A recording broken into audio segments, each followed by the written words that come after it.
ఒకసారి హల్లెలూయా చెబుదాం. ధనవంతులు చెట్టు ఎక్కగలుగుతారా? వాళ్ళు ఎక్కుతారా? ఇతరులను ఎక్కిస్తారా? ఇతరుల్ని ఎక్కిస్తారు. అంత కాడకెందుకు? ఇదిగో పెద్ద అడవిలాగా ఉండేది, అవునా? ఎన్నో పావులు ఉండేవి అనుకుంటా అన్నట్టుగా ఉండేది. చెట్లు అంత గందరగోళంగా ఉండేది.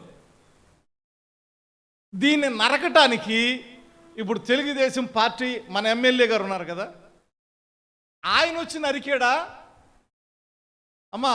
వేరే వాడి చేత నరికించాడా?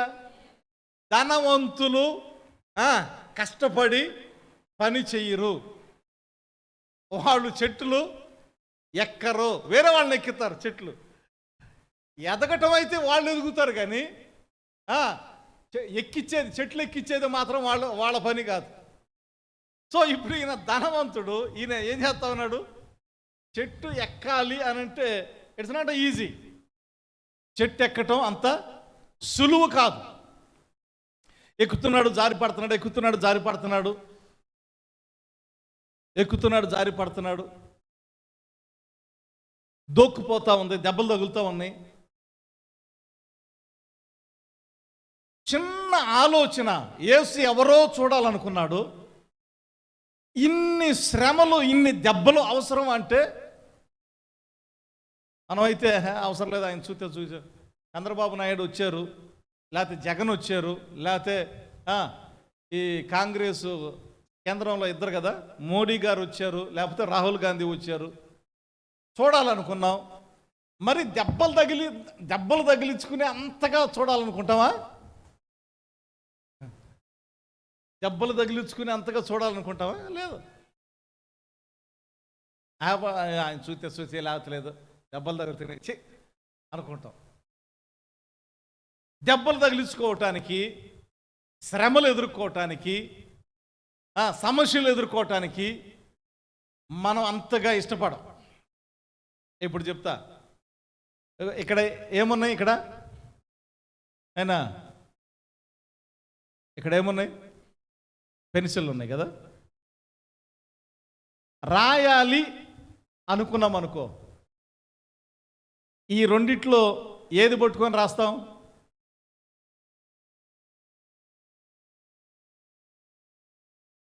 ఇక్కడ చెక్కింది ఒకటి ఉంది, చెక్కంది ఒకటి ఉంది. ఇప్పుడు రాయాలి అనుకున్నాం, పెన్సిల్ దేంతో రాస్తాం? చెక్కిన పెన్సిల్తో రాస్తాం. ఇది ఎందుకని అంటే దాని అర్థం ఏంది? ఇది రెడీగా లేదు కదా, ఇది రెడీగా ఉంది, రెడీ టు యూస్ అన్నట్టుగా ఉంది. ఇది ఇట్స్ నాట్ రెడీ. సో ఇది రెడీ టు యూస్ అని ఎందుకయింది అమ్మా? ఇదేం చేయబడింది? ఏం చేయబడింది? ఇదిగో చెక్కబడింది. చెక్కబడింది కనుకనే చెక్కబడిందా? చెక్కబడింది కనుకనే ఇది రెడీ టు యూజ్ అన్నట్టుగా ఉంది. దీన్ని రెడీ చేసింది ఎవరు? దీన్ని వాడం మనం. ఎందుకు? ఇది చెక్కల, ఇది చెక్కబడింది కదా. దీన్ని రెడీ చేసింది ఎవరు? రెడీ చేసింది ఎవరు? షార్ప్నర్. రెడీ చేసింది ఎవరు? ఎలాగ రెడీ చేసింది? చెక్కి. అంటే మనము చెక్కబడితేనే కానీ, చెక్కేటప్పుడు నొప్పి కలుగుతుందా? దీనికి నొప్పి కలగదు, కానీ మనకు నొప్పి కలుగుతుంది. కలుగుతుందా? కలగదా? మనము రెడీ టు యూస్, మనం ఎప్పుడు వాడబడటానికి సిద్ధంగా ఉంటామంటే మనము కూడా చెక్కబడాలి. మనం కూడా ఏం చేయాలా? చెక్కబడాలి. చెక్కబడకుండా వాడబడదు. ఇది వాడతాం, ఇది ఎందుకని? చెక్కబడాల. ఇది వాడతాం ఎందుకని? మనలను మనము ఎప్పటికప్పటికి సరి చేసుకుంటూ, ఏం చేసుకుంటూ? సరి చేసుకుంటూ, ఇంకొక మాట సరిదిద్దుకుంటూ, ఏం చేస్తూ? సరిదిద్దుకుంటూ. పొరపాట్లు అనేవి జరుగుతూ ఉంటాయి. ఆ పొరపాట్లను సరి చేసుకుంటూ చక్కబడటం అంటే సమస్యలు, శోధనలు, నిందలు, అవమానాలు,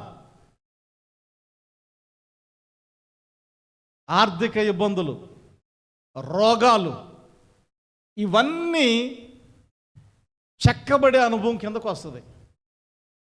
ఎందుకు శ్రమలు వచ్చినాయి, ఎందుకు ఇబ్బందులు వచ్చినాయి అంటే నిన్ను వాడుకోవటానికి. ఇప్పుడు ఇది చెక్కబడలేదు కదా, ఇది ప్రయోజనం ఏమైనా ఉందా? మరి ఇది ప్రయోజనం ఏమైనా ఉందా? చెక్కబడలేదు, ప్రయోజనం ఏమైనా ఉందా? ఇది చెక్కబడింది కనుక ఇప్పుడు ఇది ప్రయోజనం. నీవు కూడా చెక్కబడితే ప్రయోజకురాలు అవుతావు. అంటే సమస్యలు వస్తేనే నువ్వు సమస్యల్లో నేర్చుకొని సరిదిద్దుకొని ప్రయోజకురాలు అవుతావు. నాకు ఏ సమస్య వద్దు అని కూర్చున్నావు అనుకో,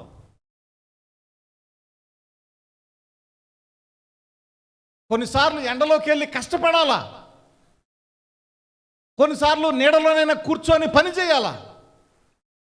నేనేమీ చేయను, సుఖంగా ఉండాలి, నేను చెక్కబడను, నాకు సమస్యలు వద్దు, నాకు ఇబ్బందులు వద్దు అనంటే మనం దేనికి పనికిరాం, దేనికి పనికిరాం, దేనికి లాగుంటాం. ఎన్నుంటే ఏమి, చెక్కబడని ఎన్నుంటే ఏమి ఉపయోగమా? ఉపయోగం ఏమీ లేదు. చెక్కబడాలి, సరిదిద్దుకోవాలి. సమస్య వచ్చిందని కృంగిపోకూడదు, చెక్కబడుతున్నానని ఏడవకూడదు, కృంగిపోకూడదు. నీవు కృంగుట వలన నీవు చేతకాని వాడవగుతావు. కృంగిపోకూడదు. నీకుండే ప్రతి సమస్యలో, నీకుండేటటువంటి ప్రతి శ్రమలో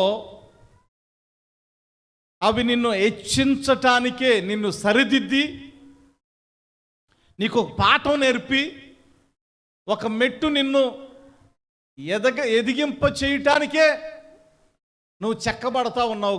కానీ నీవు ఇంకా హీన స్థితికి, పతన స్థితికి దిగజారిపోవటానికి కాదు నువ్వు చెక్కబడేది. ఇది చెక్కబడుతుందంటే దాని అర్థమైంది, రాస్తూ ఉంటుంది. ఈ రాయటం వలన ఇది రేపు నీకు ఎగ్జామ్లో చదివి మంచి మార్కులు తెచ్చుకోవచ్చు. అదే నువ్వు రాయకపోతే గాలికి పోద్దా పోదా?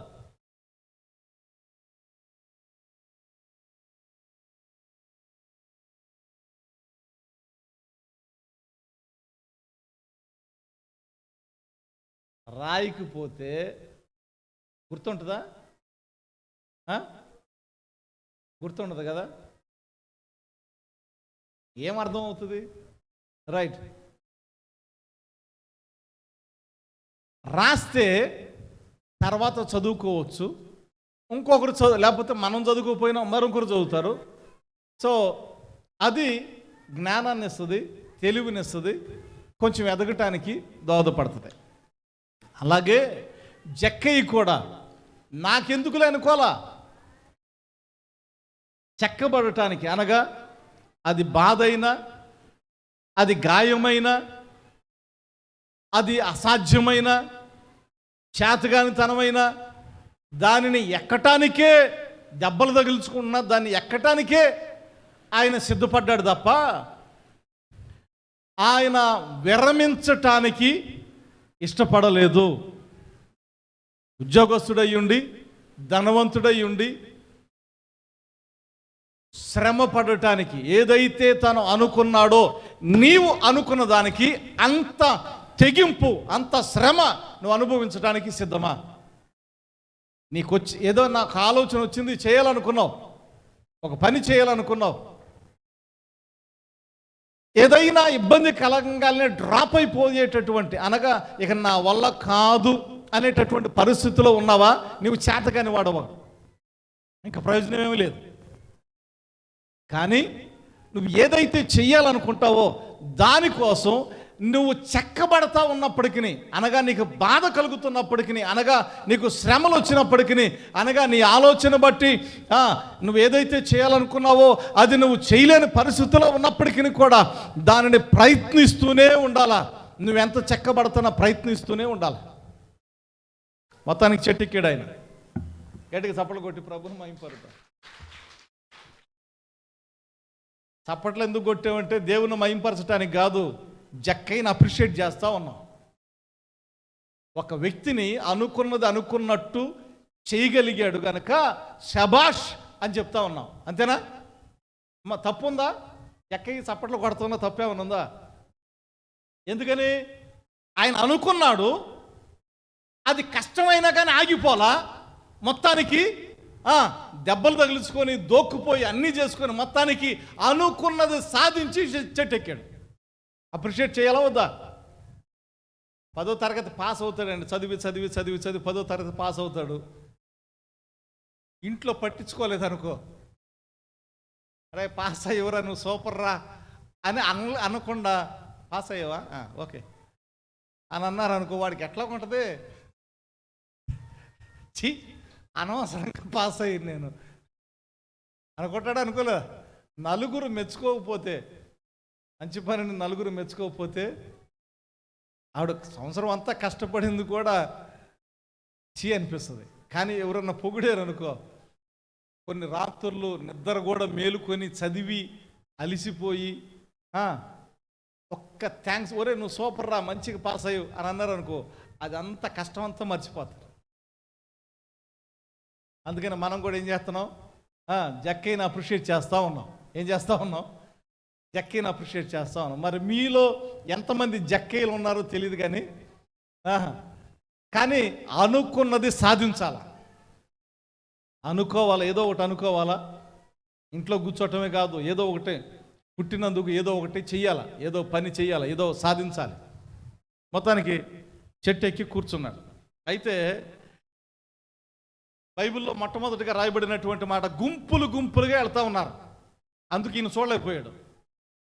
సో ఈయన చూడలేకపోయాడు కానీ చెట్టు ఎక్కాడు చూడటానికి. కానీ ఇప్పుడు యేసు ఎవరో అయోమయంగా ఉంది. దానికి కూడా కారణం చెప్తా. ఈ రోజుల్లో జగన్ కానీ, చంద్రబాబు గారు కానీ, జగన్ గారు కానీ, లేకపోతే మోడీ గారు కానీ, లేకపోతే ఇప్పుడు కొత్తగా తమిళనాడులో ముఖ్యమంత్రి అయ్యాడు ఎవరైనా, విజయ్ గారు, విజయ్ కుమార్ గారు.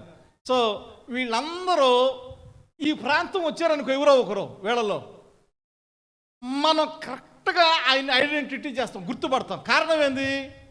ఆయన టీవీలో చూస్తున్నాం, పేపర్లో చూస్తున్నాం, సెల్ ఫోన్లో చూస్తున్నాం కనుక మనిషిని చూస్తే గుర్తుపడతాం. ఇది జరిగింది ఎప్పుడు? ఇంచుమించు 2026 సంవత్సరాల క్రిందట. అప్పుడు టీవీలు లేవు, పేపర్లు లేవు, యేసుక్రీస్తు వారి ఫోటో వాల్ పోస్టర్లో ఏమీ లేవు. ఆయన వచ్చారంటే ఎవరా అయ్యా నువ్వేనా అని అడగటం తప్ప అంత గుర్తుపట్టడానికి మనుషుల్లో వేల మందిలో, 100 మందిలో గుర్తుపట్టడానికి ఆస్కారం లేదు. సో అందరు వెళ్తూ ఉన్నారు, యేసయ్య ఎవరు అర్థం కావట్లా. అరే నేను ఎక్కాను, కష్టపడి ఎక్కాను,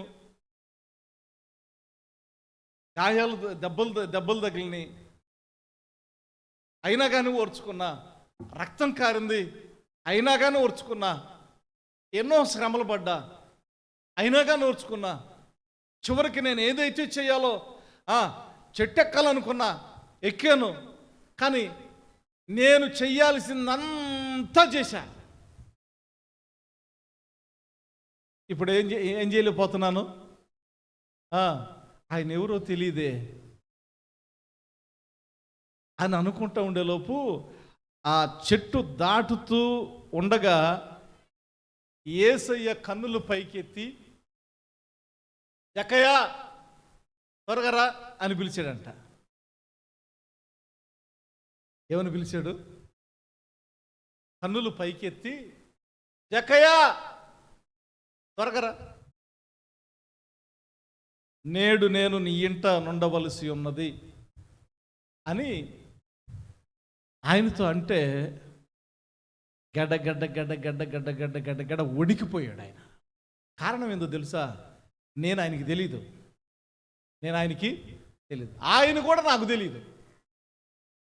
పేరున్నా యేసయ్య యేసయ్య యేసయ్య అంటే పేరేంటమే కానీ నాకు ఆయన తెలియదు, ఆయన నాకు తెలియదు.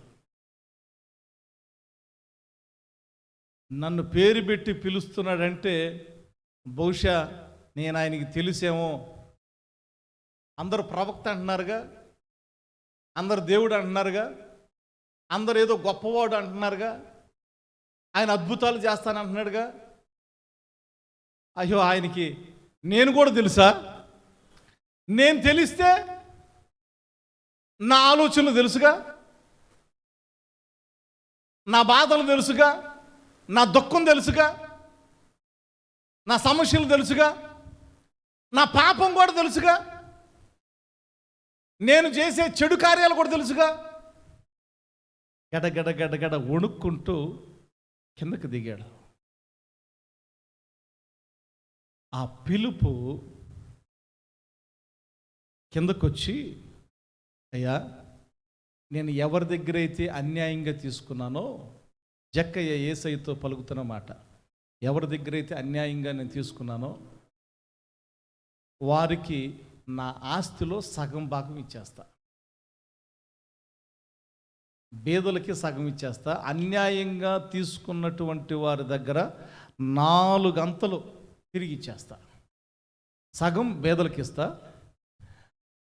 4 అంతలు మాత్రం నేను ఎవరి దగ్గర అయితే అన్యాయంగా పన్నులు వసూలు చేశానో వారికి ఇచ్చేస్తా అని చెప్పి పశ్చాత్తాపడి తను చేసే అక్రమాలన్నీ విడిచిపెట్టేసి ఆయన దగ్గర తను చేసినటువంటి ప్రతి పాపాన్ని ఒప్పుకొని నన్ను క్షమించు నాయనా అని చెప్పి అడిగినప్పుడు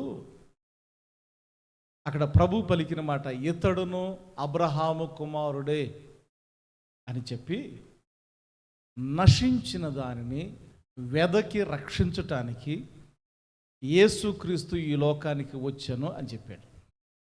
బైబిల్లో ఉన్నమాట, నశించిన దానిని వెదకి రక్షించటానికి మనిషి కుమారుడుగా ఆయన ఈ లోకానికి వచ్చాను అనేటటువంటి మాట బైబిల్లో చూస్తాం. సో ఈ సందర్భంలో జ్ఞాపకం చేసుకోవాల్సినటువంటిది ఏంటంటే, ఆయన ఆత్మీయ విషయాల పట్ల ఆలోచన కలిగి ఉన్నాడు. ఏ విషయాల పట్ల? ఆత్మీయ విషయాల పట్ల.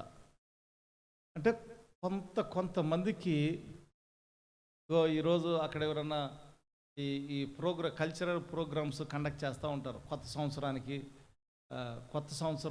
ప్రతి కొత్త సంవత్సరం జరుగుతాయా లేవా? కల్చరల్ ప్రోగ్రామ్స్ జరుగుతాయా జరగవా?